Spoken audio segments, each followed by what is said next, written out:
intento explicar. Tengo una presentación en castellano, pero es algo más antigua, de hace 3 años, y no la quería usar, porque han cambiado algunas cosas desde hace 3 años hasta ahora. Entonces, si os parece bien, empezamos en inglés y continuamos con el inglés, y si hay alguna duda, pues ya me preguntáis. Bueno, entonces, bueno, un poco la historia de todo esto es en el año 1991. No sé si conocéis que se inició la primera reunión para la discusión de la norma 13.725, y en el año 2003 salió la norma, el estándar, el 13.725. En España salió en el año 2004. Entonces, 4 años después se preguntó a los expertos del Comité Europeo de Normalización si era necesario hacer una revisión de la norma, y contestaron que no. Y en el año 2011 la Comisión Europea volvió otra vez a preguntar si era necesario hacer una revisión de la norma, y en este caso, como ya se habían publicado otro tipo de documentos que eran importantes, pues se estimó que sí que era necesario revisarla. Y bueno, el último paso es publicar la norma, que no sé si seremos capaces de tenerla ya lista para el año 2018. Como ya os comenté algunos, tenemos la semana que viene una reunión que esperamos que sea la última para tratar de cerrar todos los flecos que quedan para que la norma ya esté lista para enviarla a los países miembros de la Unión Europea. Entonces, ¿por qué se consideró que había que revisarla? Pues se consideró que había que revisarla porque se publicaron muchos estándares, muchas normas que eran recientes, como por ejemplo la de medición en fuente estacionaria, que tenían una gran influencia en cómo tenía que, por ejemplo, llevarse a cabo la toma de muestra. Y además se desarrollaron nuevas aproximaciones que hicieron que fuera necesario revisarla. Entonces, en la actualidad, esto que pone aquí de 267 documentos, oh, perdón, no es así. Yo creo que vamos ya por 500 documentos de información. De hecho, hemos pasado ya los 500 documentos de información. Se han revisado más de 100 normas relacionadas, sobre todo de temas de medio ambiente. Se han revisado varios cientos de artículos científicos y muchísimas notas, presentaciones y comunicaciones. Así que os podéis imaginar que es muy difícil estar al día, y os pido disculpas por adelantado si cometo algún error, porque realmente es muy difícil estar al tanto de todo. Hoy mismo nos han remitido 4 o 5 documentos que no he tenido oportunidad de leerlos, y a lo mejor cambian todo lo que estamos comentando aquí o algunos de los aspectos que comentamos aquí. Entonces, bueno, os pido disculpas por adelantado.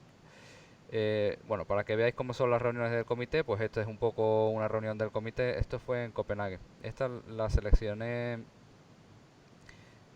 para la charla de Alemania, pues para que vierais que, bueno, aquí estaban los alemanes, estos son los belgas, italianos, por aquí y por aquí. Todos estos son holandeses. ¿No se ve el ratón? Ah, ok. Bueno, pues nada, entonces nada. Pues para que veáis, estaba señalando aquí un poco de dónde era cada uno. Bueno, para que supierais que hay una representación de varios países europeos. Hay una falta de representación de países del este, por ejemplo, pues, de Eslovaquia, Chequia, Eslovenia, Lituania, Letonia, Estonia, bueno, todos estos países, Polonia, que están dentro del Comité Europeo de Normalización, pero no hay representantes, y es más la parte del oeste los que estamos allí. Fundamentalmente Italia, Holanda y Francia. Y estos son los grupos de trabajo que se han... digamos que los grupos de trabajo son subgrupos dentro del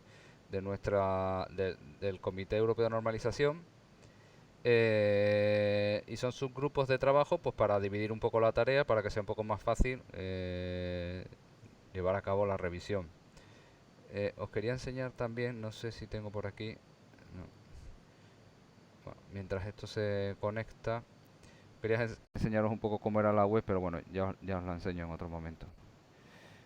Presentación, ok. Bueno, pues los grupos, se dividió el trabajo en 9 grupos. Uno, almacenamiento de la muestra y de los materiales para la olfatometría. El grupo 2, materiales de referencia para la selección de los panelistas y los procedimientos de gestión del panel. El grupo 3 es la toma de muestra en fuentes superficiales pasivas, sin caudal, sin flujo. El grupo 4 es la toma de muestra en fuentes superficiales activas, biofiltros. El grupo 5, la dilución dinámica durante el muestreo. El grupo 6, implicaciones de la 15.259, una norma que trata sobre la medida en fuentes estacionarias. El grupo 7 se encargaba del cálculo de la incertidumbre. El grupo 8 se encargaba de comprobar si había compatibilidad entre los métodos sí, no o elección forzada en la olfatometría. Y el grupo 9 se encargaba de los aspectos de salud y de seguridad laboral. Entonces, lo que he hecho aquí es un poco hablar, como se ha dividido en 9 grupos, pues lo que voy a hacer es un poco comentar en cada grupo qué cosas o principalmente se han discutido. Por ejemplo, para el almacenamiento de muestra, pues hay tipos de bolsas. Las de arriba son las típicas de nalofano y las de abajo es la típica de Tedlar. Pues se han en la norma aparecen como materiales apropiados los polímeros de fluoruros FP, PVF, PTFE y PVDF, que si queréis saber lo que es cada uno lo tengo por ahí y os lo puedo enviar. Creo que está hasta aquí. Si vemos las notas, tetrafluoretileno, hexafluoropropileno, copolímero, polietilén tereftalato. Bueno, estos serían los materiales. Presentación. Que básicamente son los mismos que estaban en la norma anterior. Han aparecido nuevas bolsas, por ejemplo las de Teflon, de politetrafluoretileno, que de momento no van a aparecer como materiales recomendados en la norma. Ha habido un estudio, bueno, varios estudios de un grupo italiano, y por lo visto las bolsas de teflón había problemas que no se llevan bien y había problemas de fugas de material, ¿no?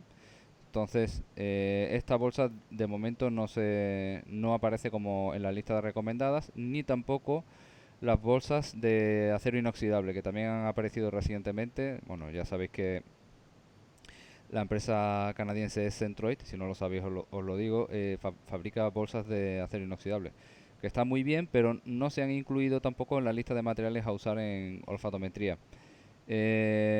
¿Esto quiere decir que no se pueden usar estas bolsas? No, se pueden usar perfectamente. Lo único que hay que diseñar procedimientos para demostrar que estos dos materiales pueden ser usados en olfatometría.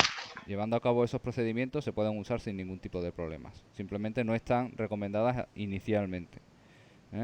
El acero inoxidable no está recomendado porque se ha comprobado que puede haber reacciones con el sulfuro de hidrógeno, el famoso sulfhídrico, sulfuro de hidrógeno en fase gas, el sulfuro de hidrógeno, y que puede haber absorciones que cuando esa bolsa se lleva a cabo el análisis de esa bolsa, pues puede haber problemas de que pues se mida una concentración inferior porque ha habido una absorción del sulfuro de hidrógeno en la bolsa. No obstante, pueden usarse perfectamente para muchas aplicaciones. diferentes en las que no esté el sulfuro de hidrógeno, por ejemplo. Eh, el grupo de trabajo 2, si recordáis, se encargaba de materiales de referencia para la selección del panel y la gestión de los procedimientos del panel. Este grupo se encargó de ver pues diferentes aspectos que podrían hacer que mejorara la incertidumbre en la medida, ¿no? Entonces hicieron un ranking de prioridad, que es esa tabla que veis encima del panel de olfatómetros. Bueno, antes había otro olfatómetro de Centroid y otro de una empresa de Canadá, pero los quité porque esta presentación la hice ahí en Alemania y claro, no quería que... Pero con esto no quiero decir que nosotros apoyamos este tipo de olfatómetros, ¿eh? Cualquiera vale. Bueno, total, en la tabla que veis encima de la foto veis un ranking de prioridad y veis prioridad alta, ¿no? Y una serie de sugerencias. Por ejemplo, aumentar la cantidad de gases de referencia, preferiblemente 3 gases de referencia, ¿no? O la IPT2, incrementar el tamaño del panel hasta 8 personas, preferiblemente. O la 3, hacer un chequeo diario de los panelistas, ¿no? Y así varias. Bueno, aquí solo he puesto en ranking de prioridad las que tienen una mayor prioridad, es decir, las que tienen una mayor afección a la incertidumbre general del laboratorio olfatométrico. Pero se identificaron propuestas de prioridad media y de prioridad baja, ¿no? Y entonces se hizo un análisis de cuál era el beneficio y cuál era el coste y la viabilidad en el corto plazo. El grupo de trabajo 3 se encargaba de la toma de muestra en fuentes pasivas, es decir, sin flujo, como veis aquí un decantador primario. Esta foto es de Héctor, de una de sus presentaciones, para que me gustó, que usaron una cámara térmica pues para ver si la masa era homogénea o no lo era, ¿no? Bueno, es solo una anécdota. Y bueno, pues como sabéis, si no lo sabéis os lo cuento, en fuentes aéreas pasivas lo que se hace es la toma de muestra en un túnel de viento. Estoy escuchando un micrófono por ahí. ¿Alguien tiene el micrófono abierto? A una chica estoy escuchando. Ok. Bueno, bueno, pues hola, ¿alguien tiene el micrófono abierto? Sí, bueno. Bueno, para que veáis, esto es una toma de muestra en superficies sólidas. Esto es una comparativa que se hizo en Francia. Si os dais cuenta, hay 1, 2, 3, 4, 5, 6, 7 dispositivos diferentes para la toma de muestra. Se probaron en superficies sólidas y en superficies líquidas, ¿eh? Aquí veis, son dos tipos de dispositivos. Unos que se llaman túneles de viento, en algunos casos le llaman cajas Limbal también. Y los otros son cámaras de flujo o cámaras de aislamiento, como es esta que veis en medio con el...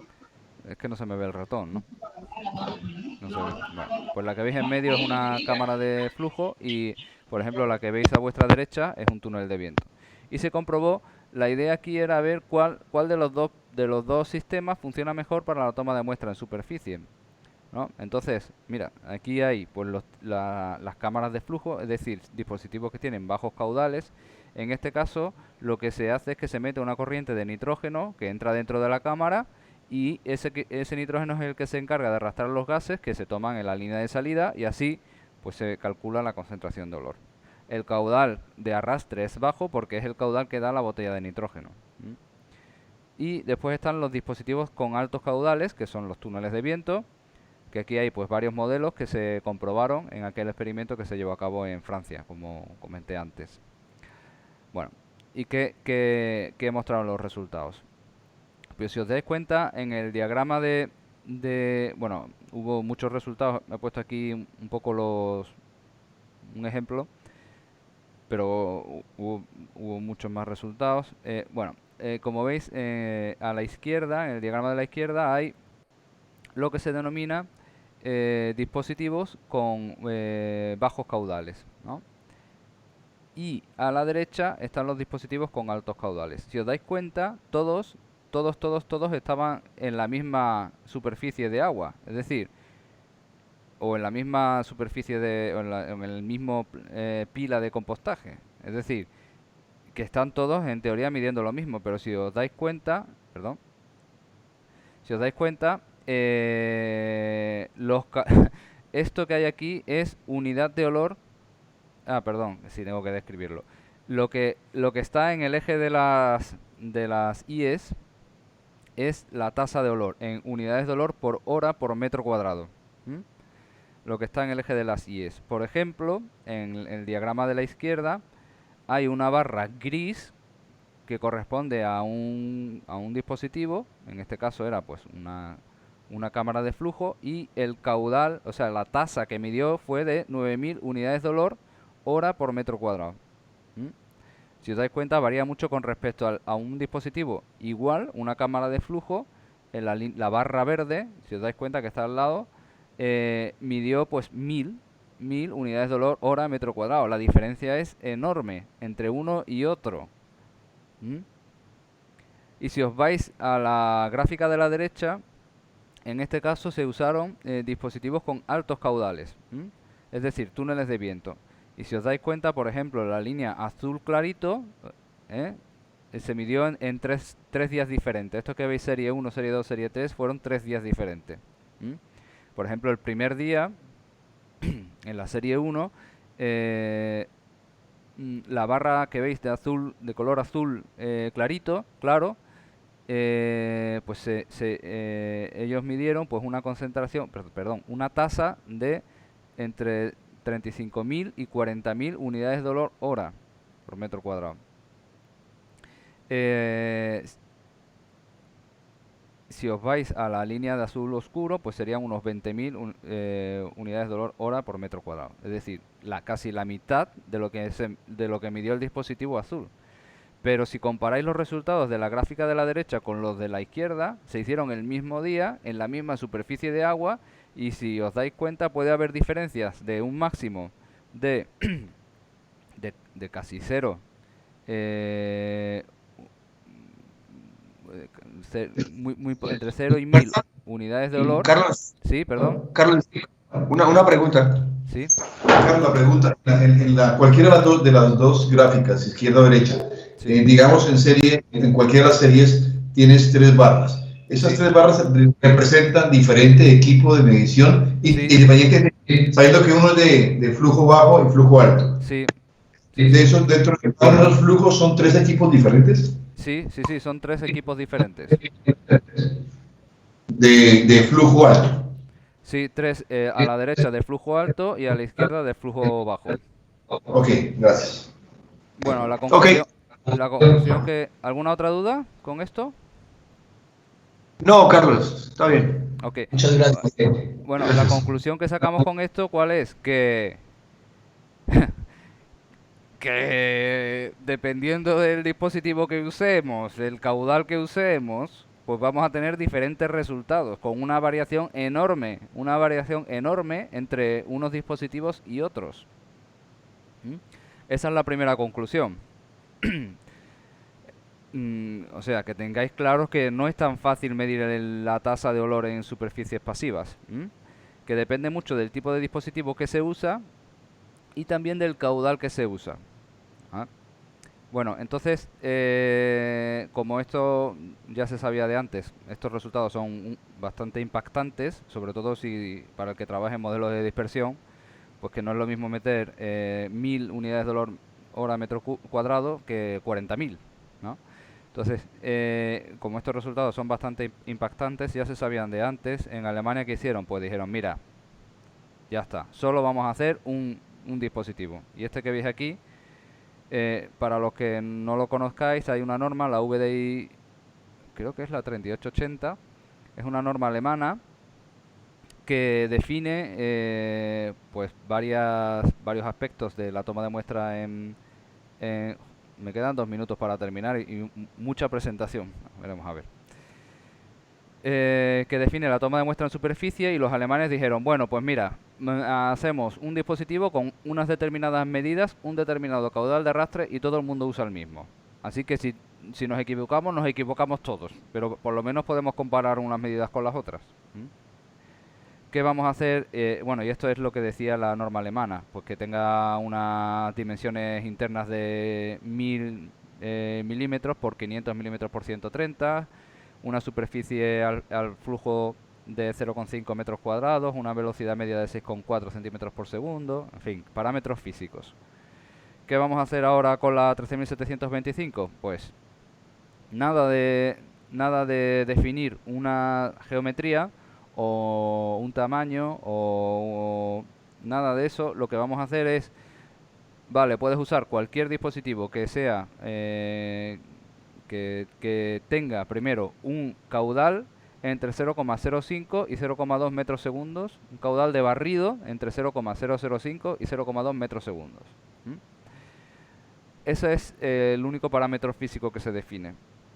Ahora tú tienes que poner tu dispositivo en una solución de N-butanol en agua al 1 o al 5% de agua. Y ahora lo que vamos a definir es cuál es el coeficiente de transferencia de masa. Es decir, si colocamos ese dispositivo, pues tiene que tener un coeficiente de transferencia de masa X, que todavía no hemos definido. Creo que ya está definido, creo que ya han mandado hoy precisamente el número. Lo podríamos comprobar si tuviéramos tiempo, pero bueno, que sepáis, como ninguno os dedicáis a fabricar sistemas de medición en superficies pasivas, en túneles de viento, bueno, no sé si lo hacéis o no, pero bueno, que sepáis que se va a definir así, en vez de una definición física, pues una definición de transferencia de masa. Si tu dispositivo es capaz de alcanzar esta transferencia de masa, perfecto, lo puedes usar para otras aplicaciones. El grupo de trabajo 4 se encargaba de la toma de muestra, en superficies activas. Las superficies activas son aquellas que tienen un caudal, un flujo. Y ahora, en este caso la norma establece, la 13725 establece que, por ahora, no sé si esto cambiará, todas estas cosas pueden cambiar, que al menos el 10% de la superficie tiene que muestrearse. Es decir, si tenemos una superficie activa, tenemos que tomar muestra de al menos el 10% de la superficie, en el caso de que tomemos solo una parte de la superficie. Aunque también podemos hacer una cubrición total, y en este caso pues solo tomamos una muestra por triplicado. Entonces, y se define también un criterio para considerar una fuente como pasiva, ¿no? 0,008 metros segundos del caudal se considera que es una superficie pasiva. Entonces yo os hago una pregunta.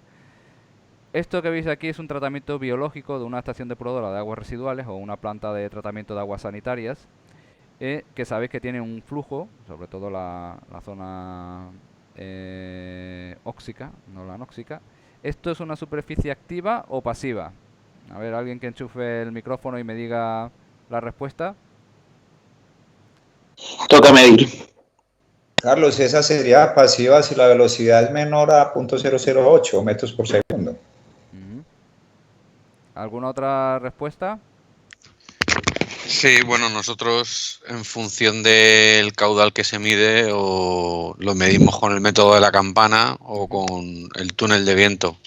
Se debe superar el caudal ese que va reflejado en la 3880, creo recordar. Muy bien, eso es. A ver, ese caudal viene en la 3880, que es una norma alemana. Estamos hablando de la 13725. Y la respuesta a esta pregunta es, si os dais cuenta en esta gráfica que tenemos 30 aquí, metros por cubo. un tanque de aireación suele situarse entre 2 y 7 metros cúbicos por metro cuadrado hora. La VDI 3880, como bien decía Tony, establece 30 metros cúbicos metros cuadrados hora, que es lo mismo que establece la 13725. O sea, aunque aquí pone 0,08 metros segundos, es lo mismo, es simplemente en vez de metros segundos, metros hora, ¿no? Bueno, para ser exactos, es metros cúbicos partido por metros cuadrados por hora. Pero bueno. Entonces, si os dais cuenta, el valor de 30 se ajustó muy bien para que entrara dentro del rango de los biofiltros, que van desde 30 hasta 150 metros cúbicos por metro cuadrado hora, pero los tanques de aireación trabajan a caudales entre 2 y 7 metros cúbicos por metro cuadrado hora y serían fuentes pasivas. ¿Okay? Muy bien. El grupo de trabajo 5 se encarga de la dilución dinámica en toma de muestras en superficie.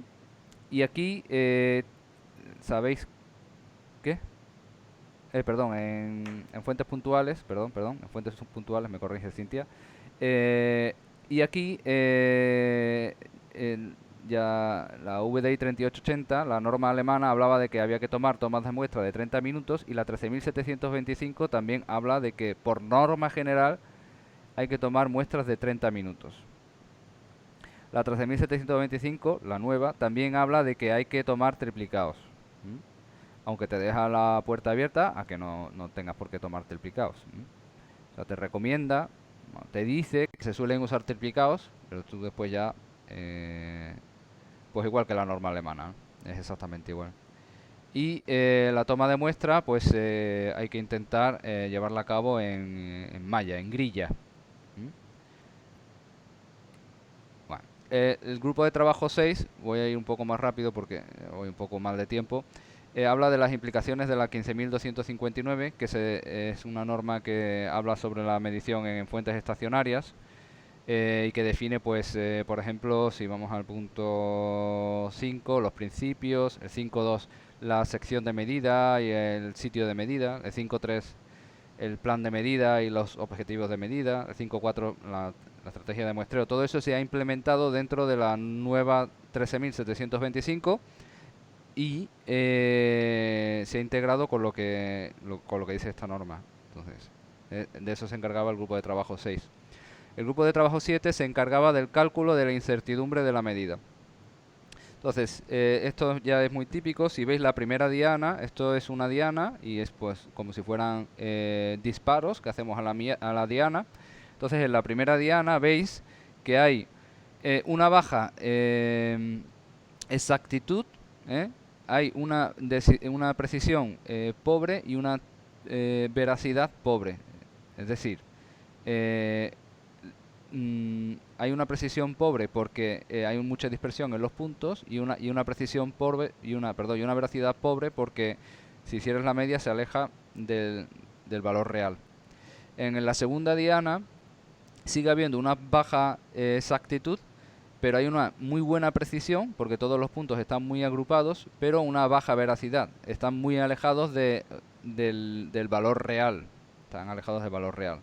En la tercera diana, en esta disparamos y si hiciéramos la media de todos los disparos, estamos cerca tenemos una buena veracidad,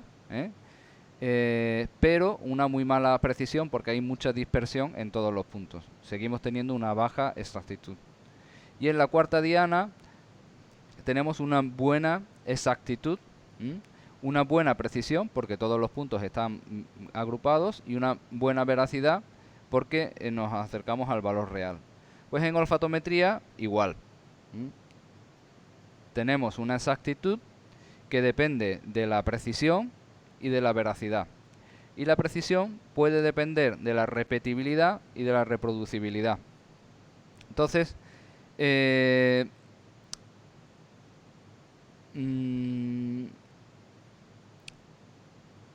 un procedimiento para calcular la incertidumbre para nuestro gas de referencia, nuestra MORE, masa de olor de referencia europea, que es el N-butanol.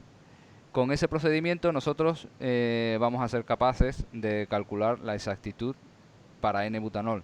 Pero podemos usar esos datos de incertidumbre para un gas que tengamos medioambiental, que hayamos muestreado. Es decir, pregunta, ¿podemos usar los datos de incertidumbre calculados con nuestros panelistas con N-butanol para incluirlos dentro de nuestro resultado de la medición de un gas? ¿Qué opináis? Pues yo opino que en principio, y si uno es si se pone muy puntilloso, no debería poder, o sea, no tendría por qué ser así, creo yo. O sea, el que se calibre con butanol, pues bueno, tampoco es representativo de todos los gases que te puedas encontrar en cualquier muestra ambiental, pero desde luego es algo, evidentemente, ya es algo. Pero también yo digo que prefiero tener una buena exactitud y precisión, aunque la veracidad se me vaya, porque será un error sistemático y entonces podré corregirlo. Pero bueno, ahí lo del butanol, pues a mí se me ha pasado muchas veces por la cabeza de ver, bueno, qué pasaría con otros gases que están presentes en la muestra. Me parece que sería así. Carlos, yo tomando una muestra de aire medioambiental no puedo calcular reproducibilidad con 2 panelistas. Perdón, no he escuchado bien la pregunta. Que tomando una muestra de gas medioambiental y haciendo la cuantificación en unidades de olor no podría calcular la repetibilidad del panelista, digamos, en un mismo día y la reproducibilidad entre 2 panelistas, por ejemplo. No. Bueno, Eso no, perdón, Carlos. Lo que pasa es que aquí hay que involucrar el concepto de la norma, la 17025, con la que nos acreditamos los laboratorios. Hay una metodología para el cálculo de incertidumbres y no puede ser con 2. Son mínimo 10 repeticiones en varios eventos. Y con relación a la pregunta, Carlos, que planteas, la 17025 exige el cálculo de incertidumbre, ¿cierto? sí. Una cosa es que, a mi modo de ver, el N-butanol no es la sustancia representativa para todos los trabajos que nosotros hacemos o todos los trabajos que se hacen en el tema de olores, pero sí es una condición, es un debe de la norma que se debe, que obviamente se debe entregar en los resultados. ¿Alguna otra opinión al respecto?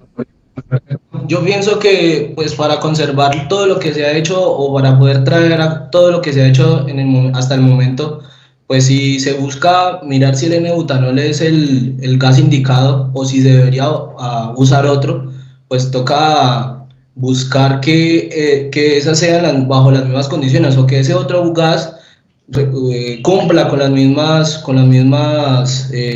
condiciones que se le ponen el N-butanol, que sean comparables. O sea, que si yo voy a usar, yo qué sé, café, pues entonces esas condiciones sean las mismas, que sea equivalente a ese more que tenemos en este momento. Y lo que dice, pues ahorita la otra persona, perdón, no lo reconozco, el señor Cardona, pues entonces es cierto, o sea, la 17025 es clara y se debería usar una sola sustancia de referencia para no entrar en conflicto. Pero entonces sí se debería revisar porque incluso es una de las cosas que está escrito en la norma. Debería buscarse un gas de referencia que sea en lo posible igual o similar a las condiciones reales, que es no un gas como una sustancia química, sino una mezcla de gases que sea trazable. Bueno, lo que también la norma también considera es el cálculo de repetibilidad sin material de referencia. O sea, podemos utilizar material que no sea de referencia, es decir, butanol, podemos no utilizarlo para el cálculo de la repetibilidad. Sí, eso sí que es posible. El sistemático. Sí, hombre, bueno, pero para la repetibilidad se podría hacer. Sí. Es decir, me da igual la exactitud. Cuando estoy sobre una muestra real, evidentemente no tengo el valor diana, pero calcular repetibilidad. Eso es. Repetibilidad puedo hacerlo. Bueno, Tony y la anterior persona que habló, que yo tampoco sé quién es. Mike, ok. Los dos tenéis razón. Bueno, ya sabéis que repetibilidad es la medida dentro del mismo laboratorio. Se realiza una serie de repetidas de veces y reproducibilidad es el ejercicio interlaboratorio, es decir, el análisis de la muestra en diferentes laboratorios. Entonces puedes calcular, como dice bien Tony, la precisión, estimando la repetibilidad, en base a la repetibilidad, pero lo ideal es que pudieras también calcular la veracidad para tener una idea de la exactitud. ¿Y cómo se puede hacer eso? Pues el N-butanol es nuestro masador de referencia, pero tiene una particularidad, que de los 400 receptores que tiene la nariz solo activa 4. Entonces no podemos asumir que es transferible la sensibilidad de un panelista del N-butanol a un gas de referencia medioambiental. Por eso la nueva 13725 va a definir un procedimiento para intentar calcular otras gases de referencia que se parezcan a nuestro gas medioambiental, como comentó Mike. Entonces, si hacemos una medida repetida de primero nuestro gas ambiental y después nuestra sustancia de referencia, que pertenezca que sean sustancias parecidas, que estén dentro del mismo grupo, puedes calcular porque como ya tienes el valor real, puedes calcular la exactitud. Y por eso en esta nueva 13725 se establece un procedimiento para que haya en el mercado nuevas sustancias de referencia que puedan servir para calcular la exactitud en gases ambientales. Carlos, Sí. Carlos, una consulta. Sí.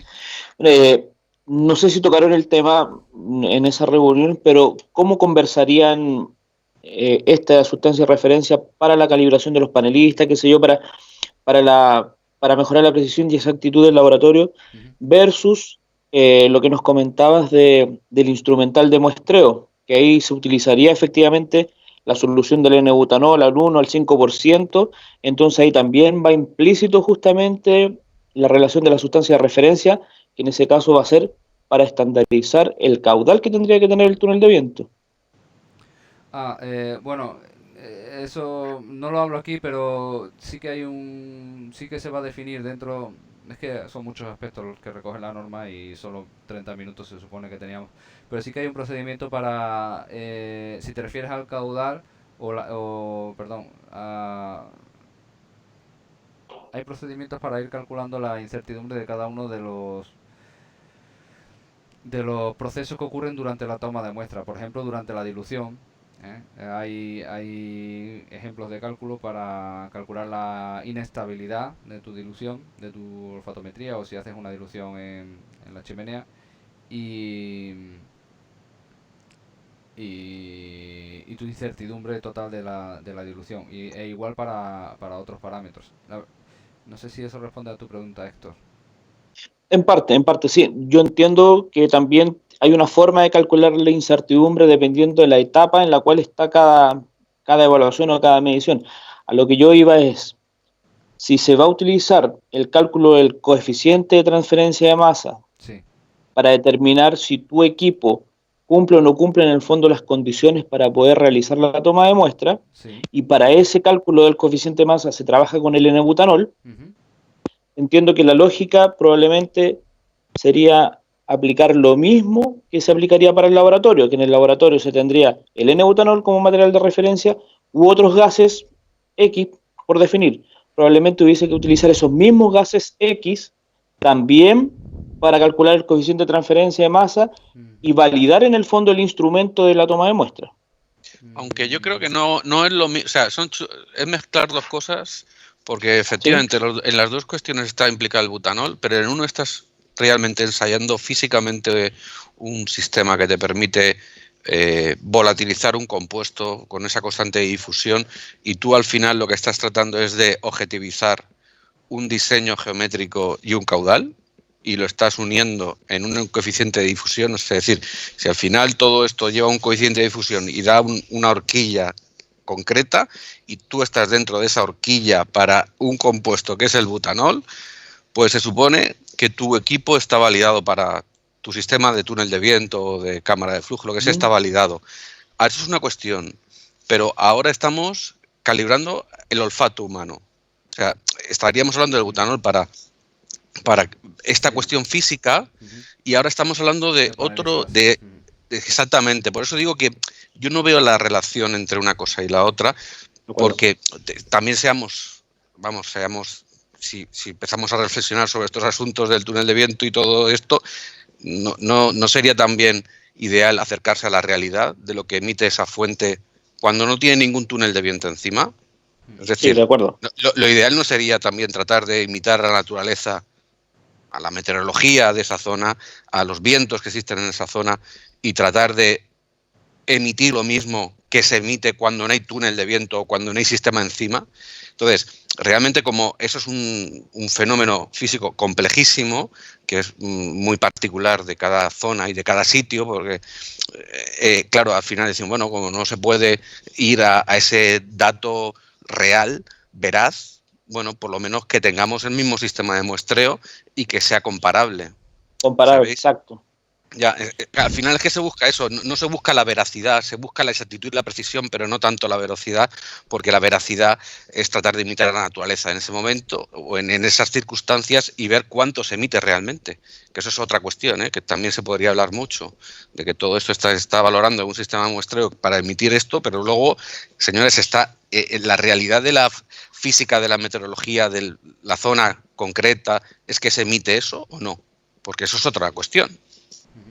Eso también sería, o sea, eso daría también para hablar muchísimo.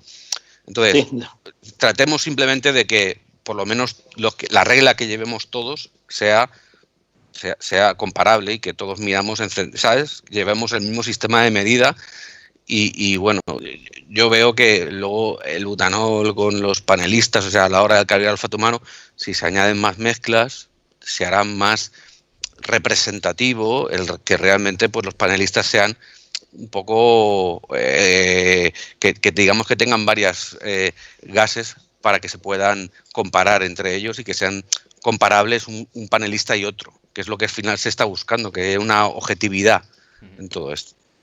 Bueno, aquí, bueno, la pregunta de Héctor tiene razón. Con lo de la toma de muestra en superficie, lo ideal sería que se pudiera hacer para varios gases. En este caso, cuando se hizo el ensayo, se probó con acetona, que es lo que más se usa normalmente, pero no iba muy bien, y se cambió al N-butanol, que ya conocemos todos bien. Pero el problema de poder validar con otras sustancias, Héctor, es que puedas tener una buena transferencia de masa, que puedas hacer una buena dilución. No es tan sencillo. Tienes razón que estamos haciendo un experimento con N-butanol tratando de expresar lo que ocurre, como dice Tony, en las condiciones reales, que son muy complejas. Pero bueno, en vez de definir como han hecho los alemanes, una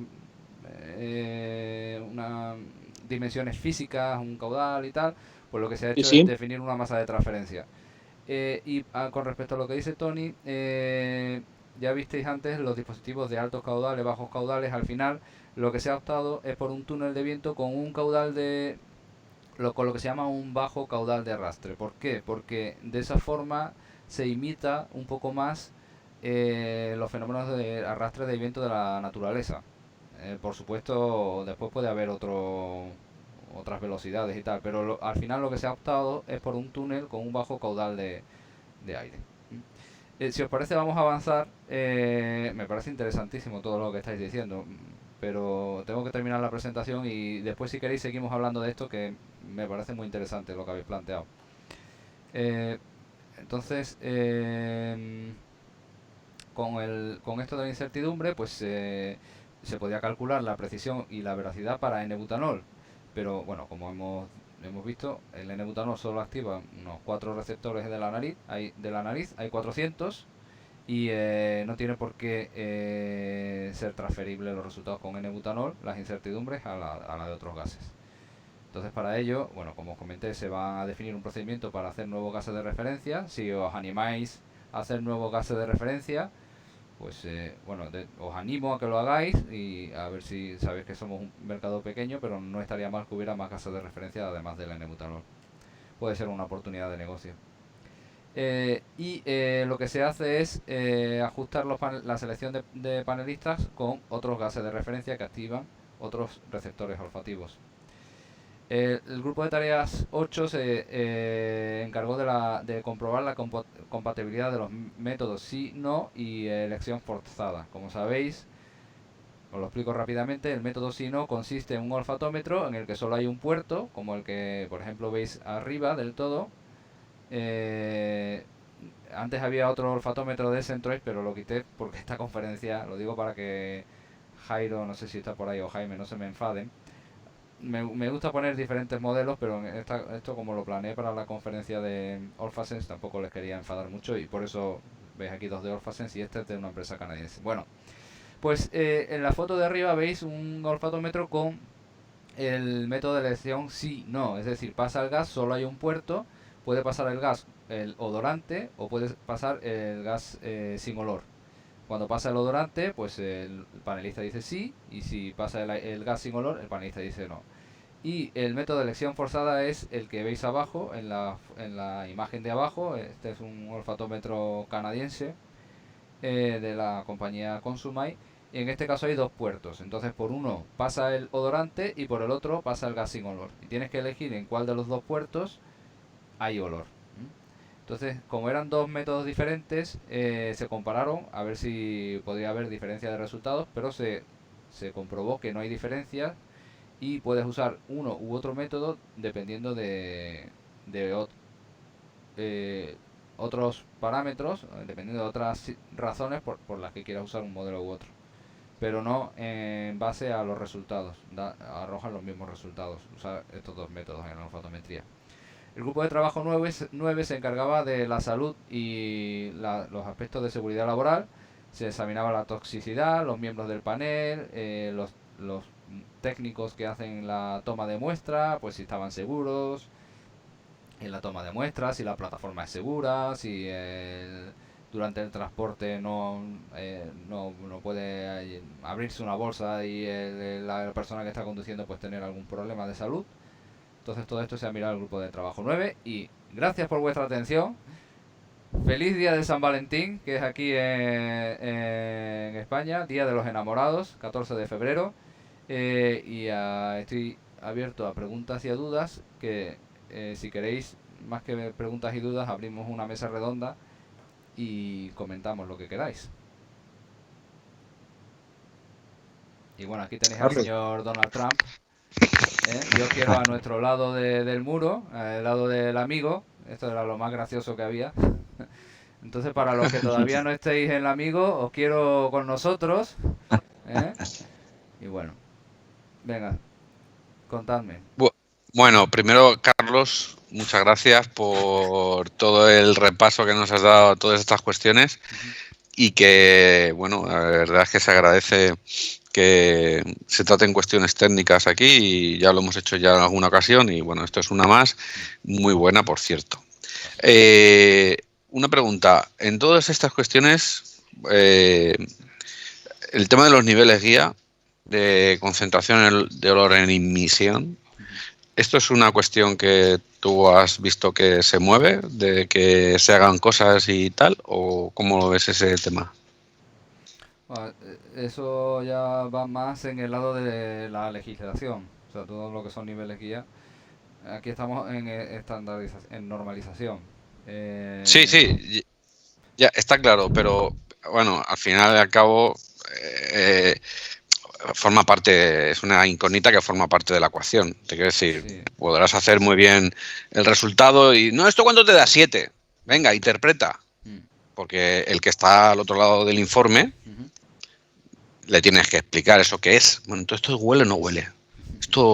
Entonces, claro, te quiero decir, efectivamente sale de la cuestión esta de medir, pero entra en la cuestión de interpretar, que es tan indispensable como medir. Entonces, tú en todos estos foros se habla del tema de los niveles guía, o sea, de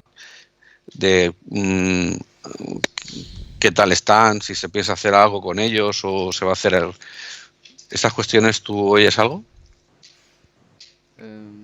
Tenemos un grupo de trabajo, ya sabes, de temas de legislación, que somos casi 20 personas ya.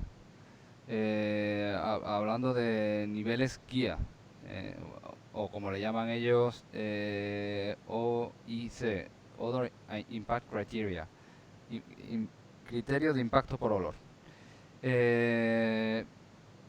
y estamos haciendo una recopilación, bueno, ya lo sabes, si os hablé de eso. Pero aparte de eso, no veo, o sea, sí sé que sé que hay un grupo de trabajo en Holanda hablando sobre legislación para actualizarlo. Sé que en Alemania la norma de calidad del aire de Alemania la van a reformar y van a meter como legislación todo lo que hay de toma de muestra en malla o grilla, como le llaman en Chile, y toma de muestra en pluma. Todo eso se va a meter en la legislación y eso va a ocurrir este año. Me comentan que lo van a hacer este año, con lo cual lo que antes era una norma ahora se convierte en legislación. Hace 3 días estuve hablando con unos señores de Estados Unidos que decían que la olfatometría tenía tanta incertidumbre que no valía para nada. ¿Para qué vamos a hacer olfatometría si todo está mal, ¿no? Me ponía el ejemplo de, mira, imagínate que tomo una toma de muestras en una chimenea que no huele nada y lo diluyo 40 veces. Ahora lo llevo al laboratorio y me mide 40 unidades de dolor. Como lo he diluido 40 veces, pues son 1600 unidades de dolor que sale de un foco que no huele nada. Y decía, no, hombre, a ver, es que eso no es así. O sea, este ejemplo que me estás poniendo, no. Si tú lo has diluido 40 veces, es muy raro que te dé 40. El resultado será menor igual. Siempre los resultados, los límites, siempre los damos como menor igual que en ese caso. Y en esa cuestión, pues efectivamente, yo no podrías dar certeza de que son esas 1000 o menos de esas 1000. O sea que... A lo que voy es a que, por ejemplo, habitualmente usamos toma de muestra, olfatometría y modelo de dispersión y estos americanos se paraban ahí. Decían, no, pero tanto la modelo de dispersión como la toma de muestra tienen grandes incertidumbres, no podemos usar eso. Yo decía, no, son herramientas. Son herramientas con el que tú puedes calcular tu impacto, pero siempre lo vas a hacer de un modo conservativo, que se llama. Es decir, que estás considerando, en tu modelo de dispersión va a considerar por las peores condiciones para que haya impacto. ¿Quiere decir eso que va a haber un impacto? No.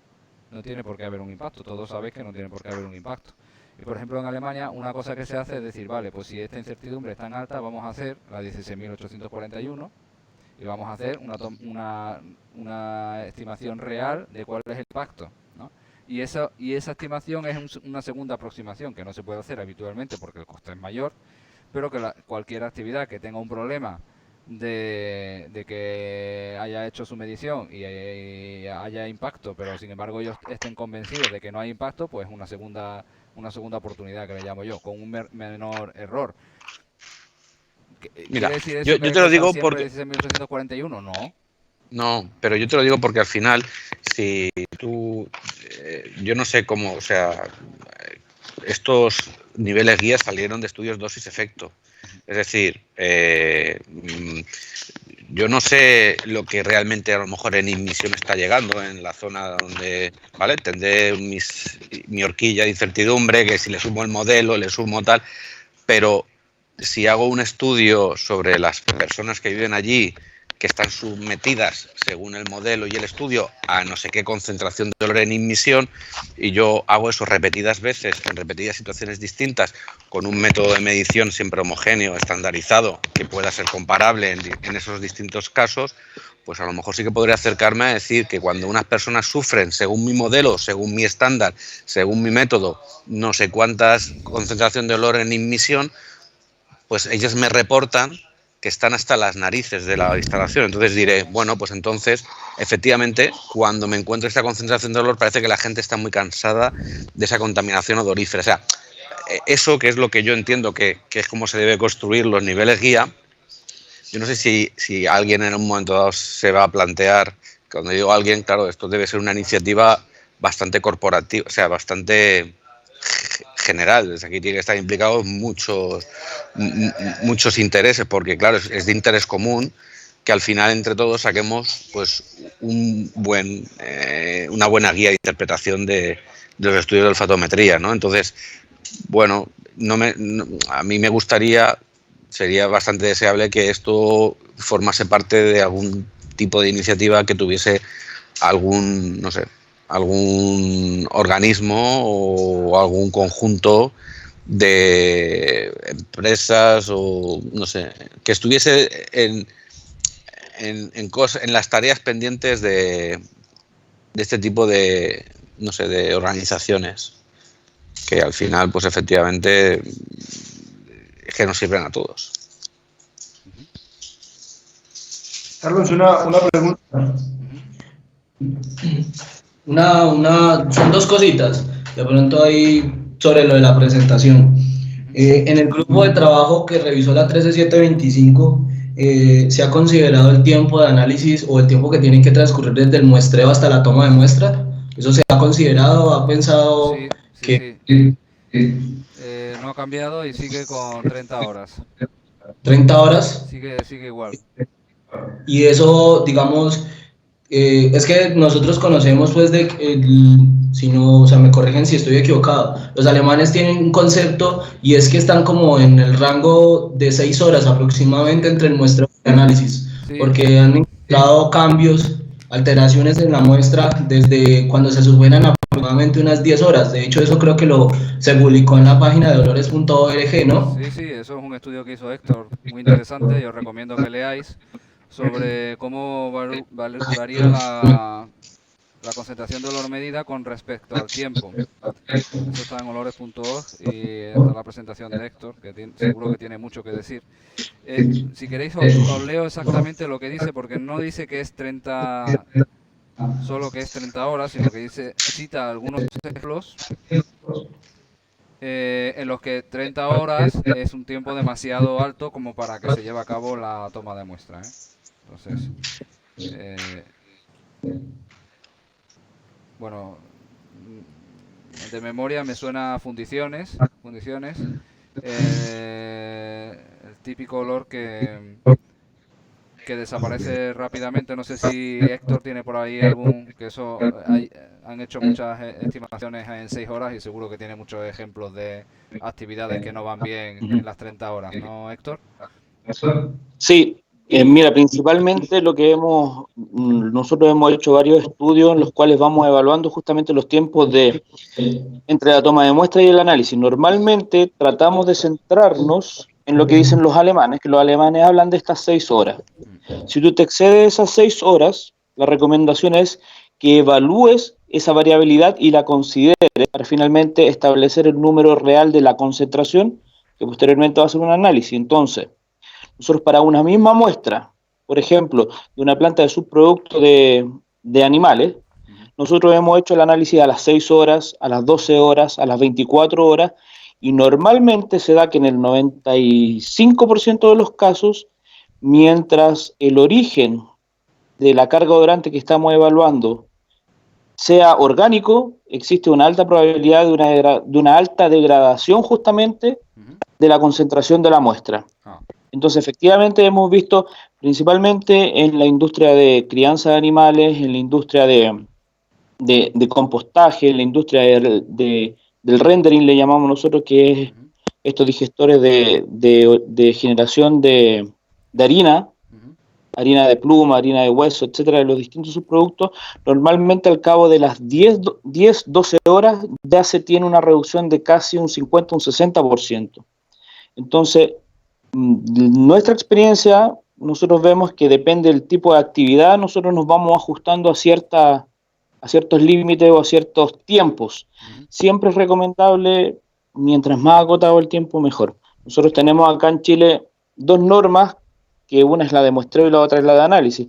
La de muestreo se tomó como base justamente la norma alemana, la BDI 3880, y tratamos normalmente de cumplir los plazos de 6 horas, incluso diríamos nosotros que hasta 10 horas la diferencia no es muy grande, pero pasadas las 10 horas sí ya es un tema y una subestimación de las concentraciones. Y eso lo hemos visto yo te diría que hemos repetido al menos unos 50 proyectos de distintas actividades industriales y se repite mucho en la degradación de las muestras, mucho. La otra norma que tenemos nosotros, que fue la primera que homologamos en el 2010, justamente a esta, la 13725, nosotros bajamos aún así de las 30 horas, la bajamos a 24 horas, única y exclusivamente mantuvimos un lapsus grande entre la toma de muestra y el análisis, a pesar de que lo redujimos de 30 a 24, pero decidimos dejarlo porque Chile tiene una geografía bastante particular, son 4.500 kilómetros de costa, entonces los tiempos de traslado de las muestras, de los vuelos, etcétera, mucho se da justamente en que a veces no coincide el tema de las 6 horas o incluso las 10 horas. Entonces, para eso nosotros hemos hecho todos estos estudios complementando el tipo de actividad industrial, el tipo de origen que genera estos olores y más o menos cuáles son esos porcentajes que estarían estimados de reducción de la concentración de olor para considerarlo justamente en esto. Bueno, exactamente, ya he encontrado donde habla del tiempo. Bueno, dice que no debe de exceder de 30 horas por convención. Y dice que, bueno, cita algunos ejemplos. Hay moléculas que son conocidas que tienen bajas tasas de recuperación, se llama aquí, como son agua, sulfuro de hidrógeno, DMS, dimetilsulfuro, compuestos de azufre reducido. Por esta razón, el transporte y el tiempo de muestras, en particular aquellas que se recogen de vertederos o plantas de tratamiento de residuos, plantas de tratamiento de aguas sanitarias o residuales, para el biogás de estas plantas, solo para el biogás. Foundries, que son fundiciones, y producción de fibra de vidrio.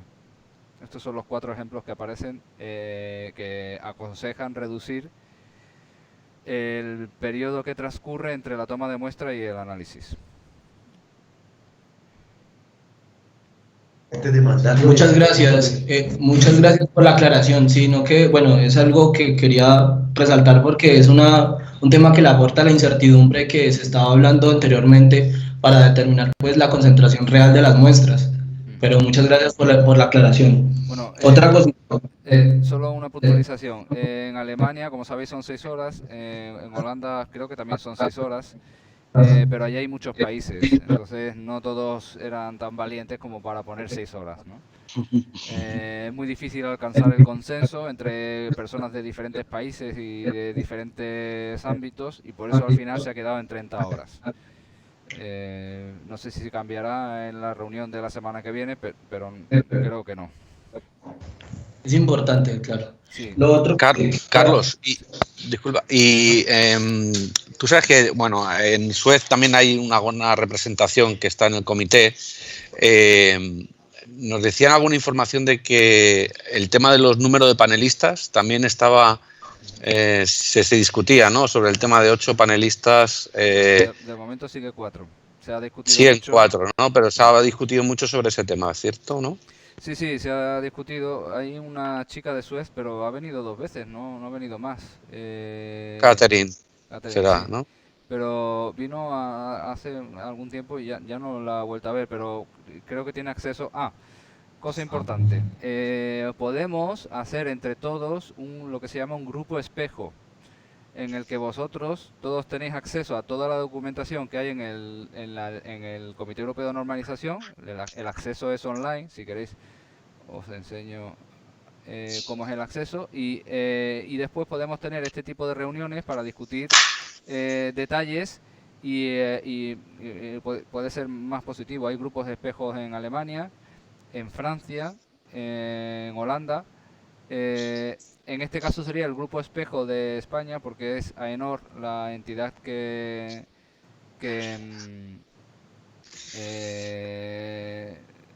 podría tener poder de representación, pero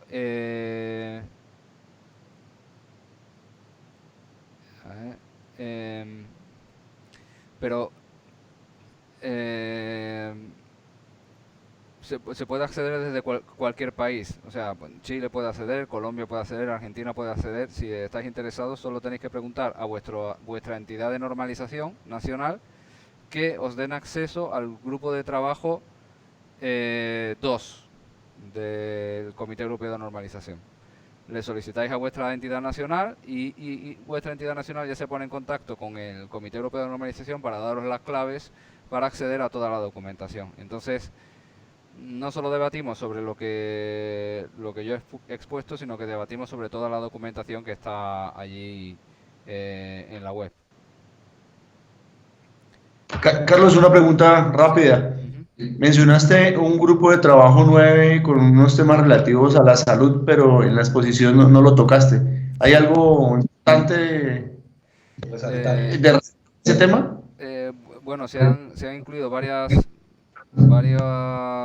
puntos, sobre todo lo referente a lo que dice la norma, la 15.000, la de toma de medidas en fuentes estacionarias.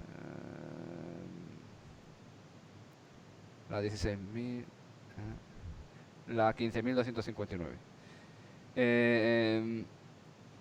Y ahí hay muchos aspectos de seguridad. Y una cosa en lo que se ha incidido es en la seguridad de las personas que participan en la toma de muestra. Perdón, en el análisis.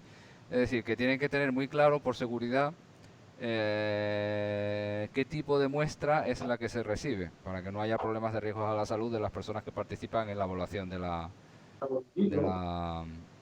muestra. Ya te tienes que ir, ¿no, Héctor? Sí. ¿Qué más? Carlos, una pregunta, como para aclarar un poco el tema que hablabas ahora de la sustancia de referencia.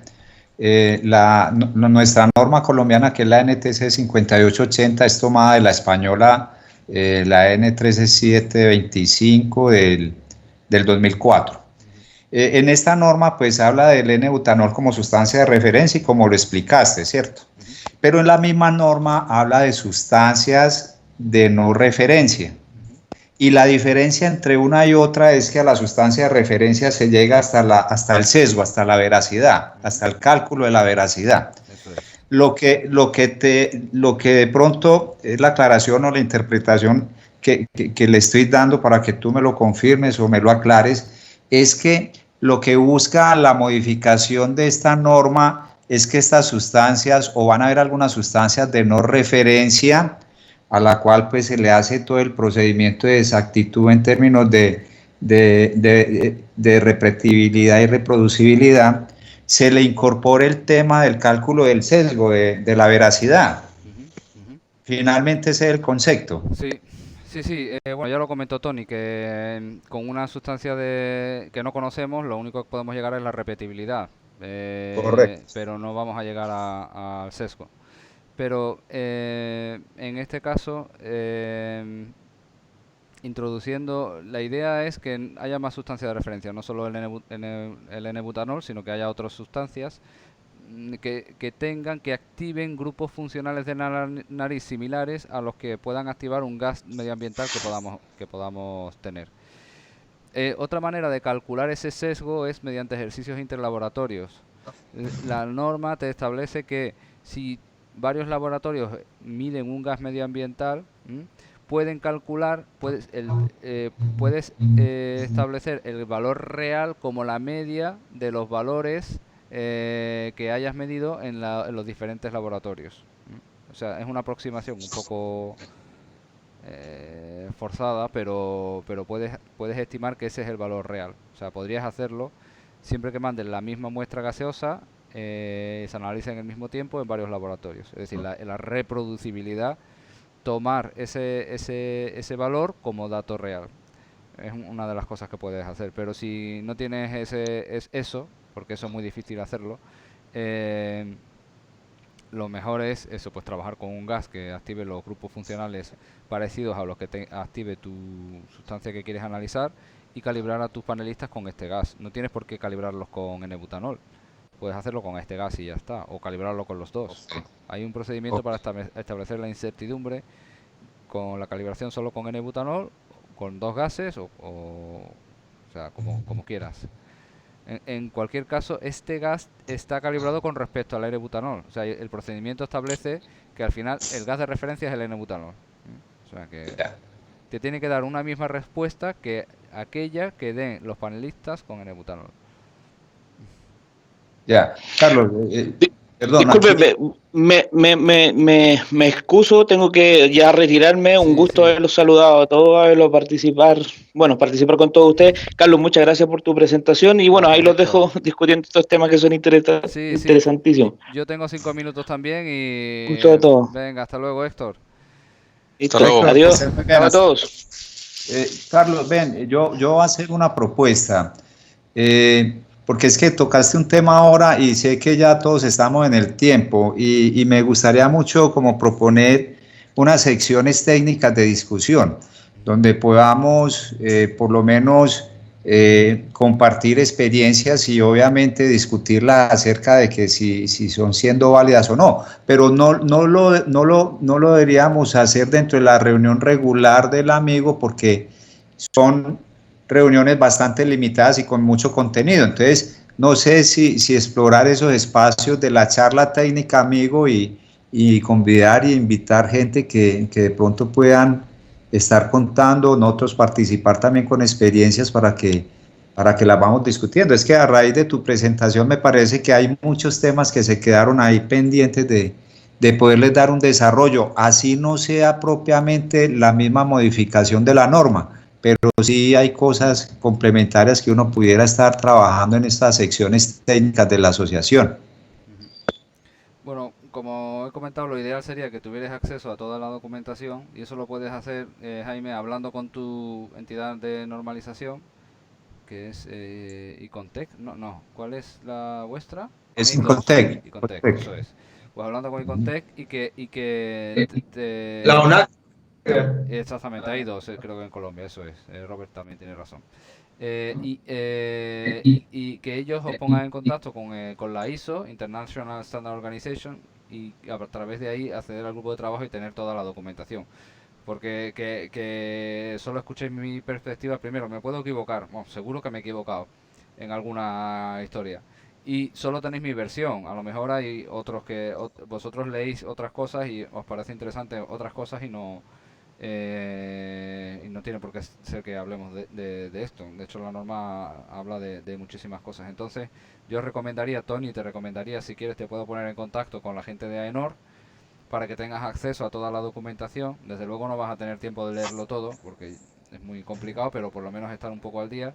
Y formamos un que se llama un comité espejo, que lo podemos hacer online y debatir pues todos los temas técnicos. Incluso podemos emitir escritos al Comité Europeo de Normalización para que haga modificaciones, que ya lo hacen el comité alemán y el francés. Eso lo podemos hacer. Bueno, tengo que salir porque tengo que ir a recoger a los peques, si no mi mujer me corta el cuello. Entonces ha sido un placer estar con vosotros y debatir con vosotros. Un placer veros también a todos y creo que dentro de muy poco tenemos otra reunión del amigo. Dos cosas. Primero, lo del comité espejo y segundo, la propuesta que ha lanzado Tony. ¿Por qué no como amigo hacemos una guía técnica con valores guía, ya que tenemos nuestra experiencia y aportamos nuestro punto de referencia para esto? Yo creo que eso podría ser un buen tema de debate y sé que Tony ahora está muy metido con el tema, ya he visto que ha hecho un par de webinars sobre legislación y a lo mejor se anima a encabezar algún tipo de proyecto de este tipo y lo podemos hacer. Lo vamos madurando, Carlos. Lo vamos madurando, sí, poco a poco, que estamos con muchas cosas. Bueno, un placer, un abrazo para todos. Vale, hasta luego. Suerte. Adiós. Gracias. Hasta luego. Hasta luego.